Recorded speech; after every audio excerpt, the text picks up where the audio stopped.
Now, the Leatherman skeletool has been probably the most popular compact multi-tool for the last, 5 to 10 years. I'm not exactly sure when it came out, but it's been a while. There hasn't been a real competitor, as far as I can tell, to challenge this tool in this size range. And today we're going to unbox for the first time the Flash MT. This tool is very similar in size and similar in functionality. So let's go right into it.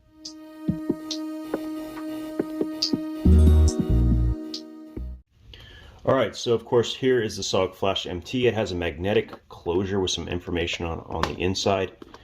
And on the back you have some specs. Now as you can see, it's 4.7 ounces. So it's really quite light. And it does have a D2, as they say, a cryogenically heat-treated blade. We'll talk a little bit about the features when we open it. Let's go ahead and get right into it. It's kind of neat. So there we go. That's easy enough.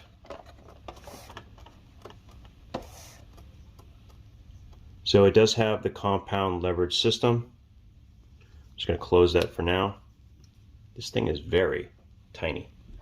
Put it in comparison to the Leatherman skeletool, it's actually shorter.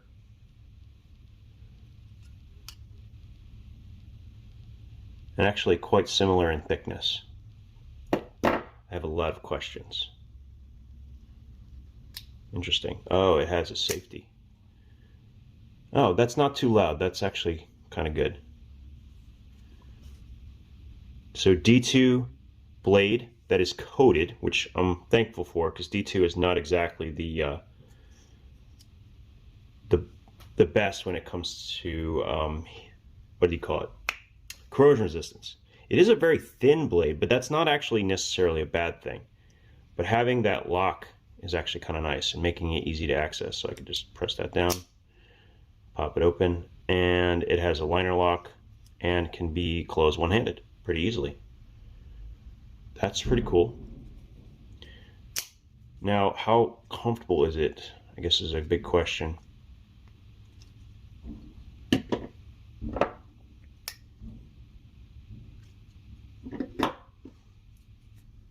You know what? It might be a little bit more comfortable than the skeletal, just slightly.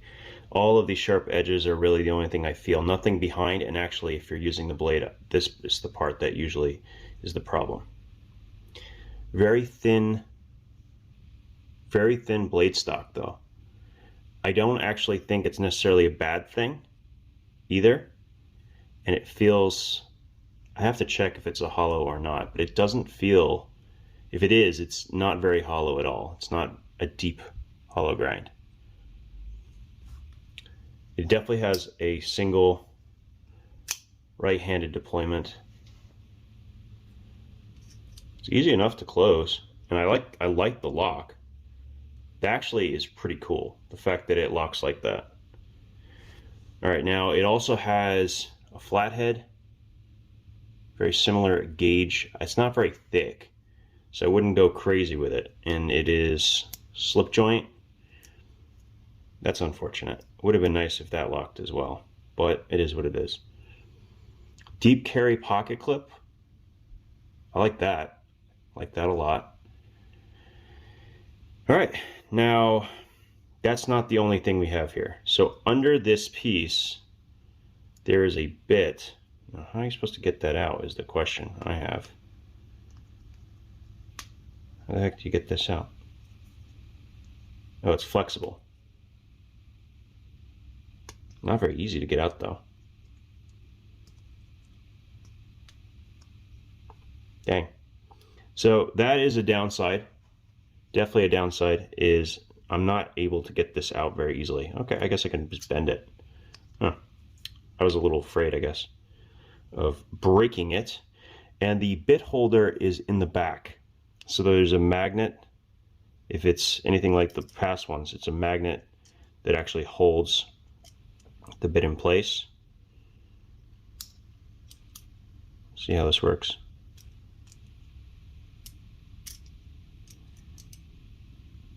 Okay, there we go.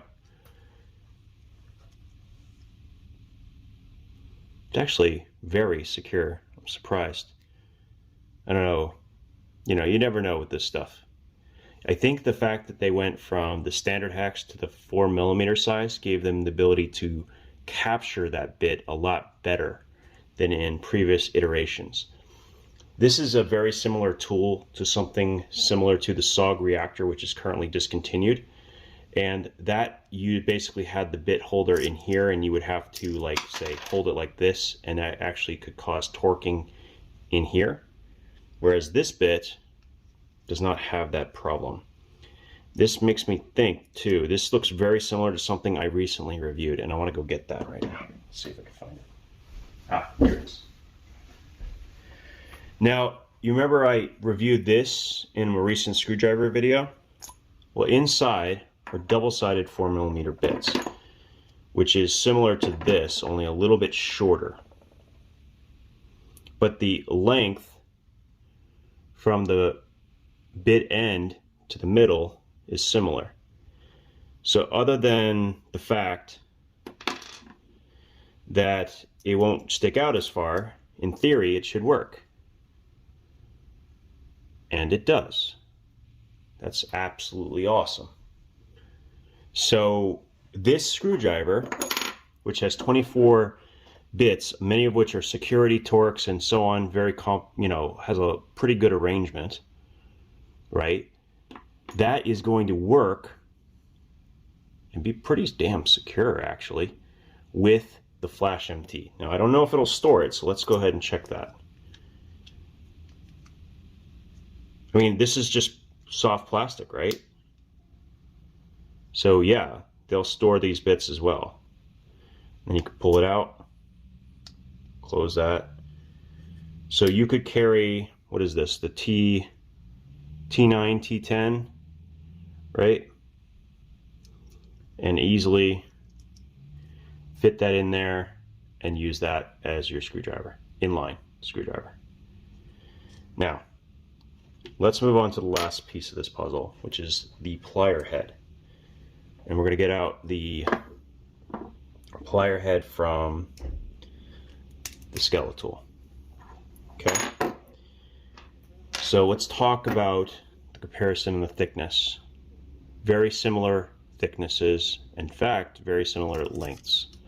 But I can say unequivocally, I would prefer the SOG shape. How's the very good tolerance? It's not flexing at all, which is actually kind of impressive to me.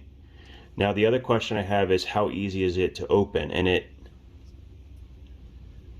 does not appear that it has the same ratio as the power pint, which is unfortunate. That would have been pretty cool.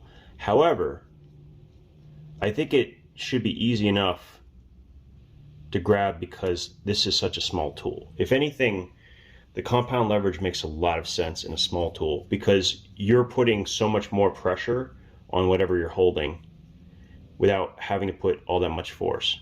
And that actually hurts. And I'm barely touching it. So that's pretty cool. Once again, we have wire cutters. Hard to focus on these black tools. But I really like the fact that it is a true needle nose, whereas something like the Leatherman skeletool is not a needle nose. Not really. And that was one thing I disliked about this. It's why I still carry my signal over this most of the time, even when it has a hammer attachment and a better blade. I usually carry a signal anyway because the pliers are just better. These are precision in the tip. Now, you don't want to put a lot of lateral torque on them, but the fact that you can apply such a large amount of force to these while having such a small body. First impressions of this tool are very good. They're very, very good. The fact that I just showed that I was able to use this bit kit, essentially, which gives me a screwdriver, the combination screwdriver with this, these two together are a pretty impressive package. You know, everyone talks about the bit kit for the Leatherman, but the bit kit itself is not a actual tool. These two together are.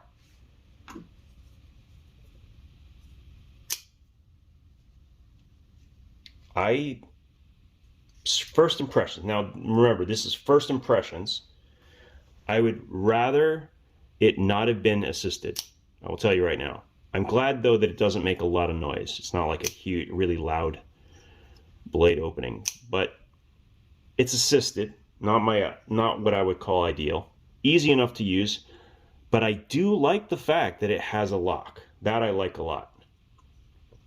Because a lot of times, if I'm using the screwdriver or the pliers, I know that the blades are not going to fall out, and if I drop it, the blades are not going to fall out. Even tools that are not assisted, when you drop them, blades pop out. This won't happen with this one. Is there anything else that I'm missing here? Looks like there's a lanyard slot. I don't know why that's there, but I guess it doesn't hurt anything. No, why is there so much plastic in that spot?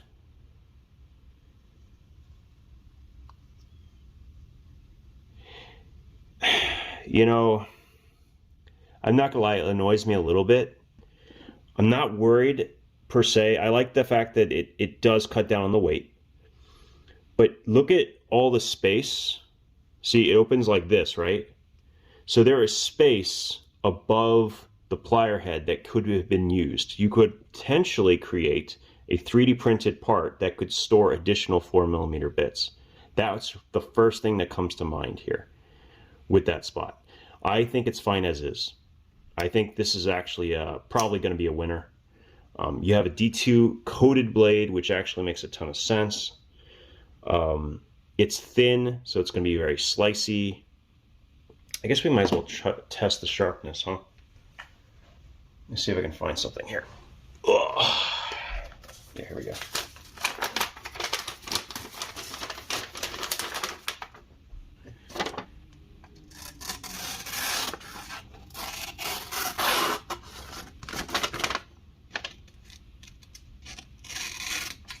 I mean, it could use a strop, but generally speaking, I would call that pretty sharp.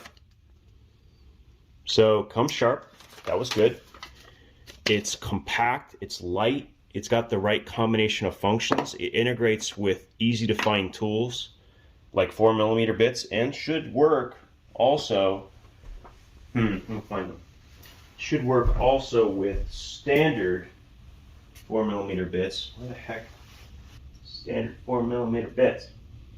Here we go. So it should work also with a standard set of 4mm bits. So if I open it just a little bit, does that hold?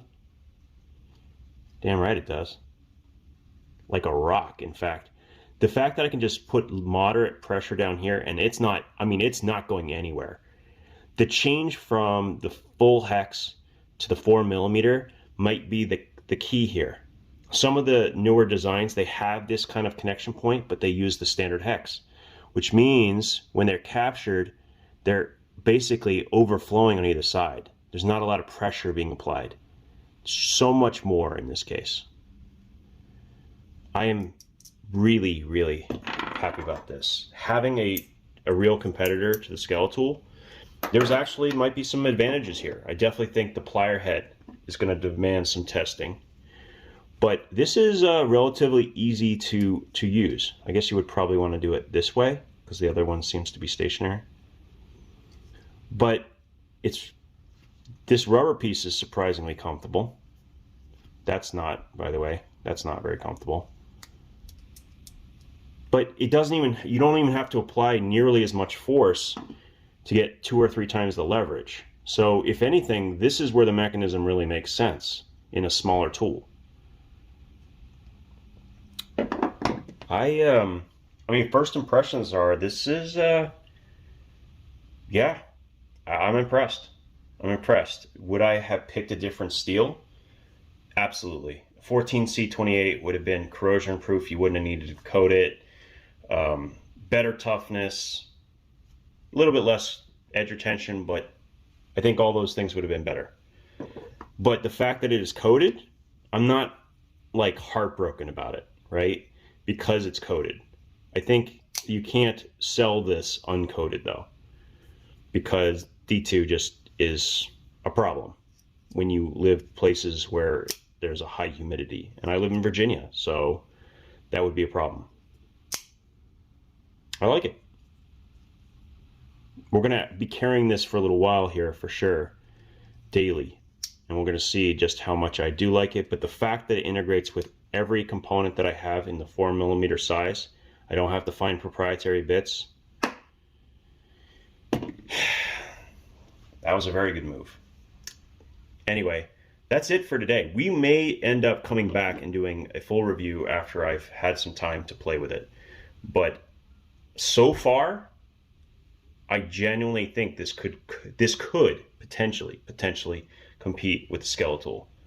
I think there are some serious advantages here. Just on the first glance, I think we can say there's advantages. Cool. Awesome. You guys have a great day.